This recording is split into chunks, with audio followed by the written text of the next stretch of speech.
Breaking news today. Please subscribe and then check notification box to get all breaking news alerts. News broke this week that Queen Elizabeth II had banned former President Barack Obama from Prince Harry's royal wedding to American actress Meghan Markle. In an interview on Wednesday, Prince Harry then dropped the truth bomb live on air. Although Prince Harry has fostered a friendship with the 44th president, as the pair share many of the same liberal views, the Queen has banned her grandson from inviting Obama to his wedding, which is set to take place in March of next year, because it could offend President Donald Trump. Trump does not yet meet Queen Elizabeth, and British relations with his administration have hit a low point, so it would be seen as a major snub to invite Obama.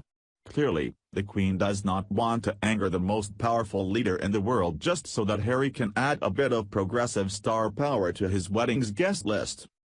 And then there's the fact that Harry's betrothed is an avid Trump hater. Markle was even among the celebrities who vowed to move to Canada if Trump were to be elected. As part of his role as guest editor for BBC Radio, Prince Harry interviewed Obama in September at the Invictus Games in Toronto, Canada. Their talk was released today, on the heels of the news that Obama would not be getting a coveted invite to the royal wedding.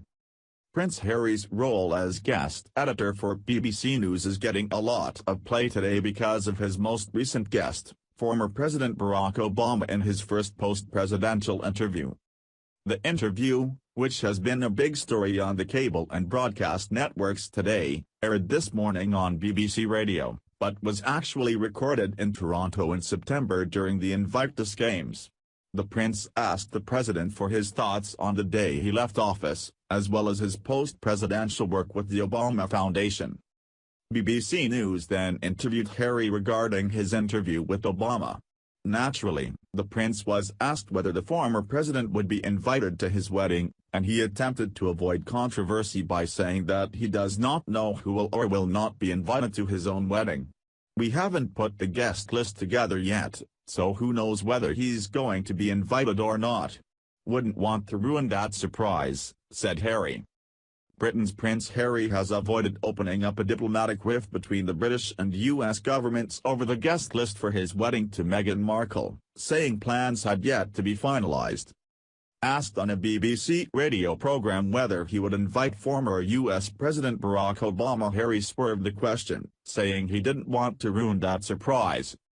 There has been speculation in the UK media that British officials fear the political consequences if the couple decide to invite Barack and Michelle Obama, with whom they are friends, but not President Donald Trump. Markle, an American actor, has been critical of Trump in the past, and there is already widespread controversy in the UK over the prospect of an official visit by the president to the UK. In reality, Harry and Meghan will have very little say when it comes to who they can invite to their own wedding. These matters are choreographed down to the smallest detail by British officials. Markle may fancy herself an activist, but she'll have to start pulling the reins on that little side gig and learn to keep her big mouth shut. Royals are not permitted to make political statements or push a certain agenda. This will be one of the many things Markle will be forced to give up if she wants to ride a gravy train as a member of the royal family for the rest of her life. Share the story and leave a comment by clicking one of the buttons below. Follow us on Facebook at Mad World News.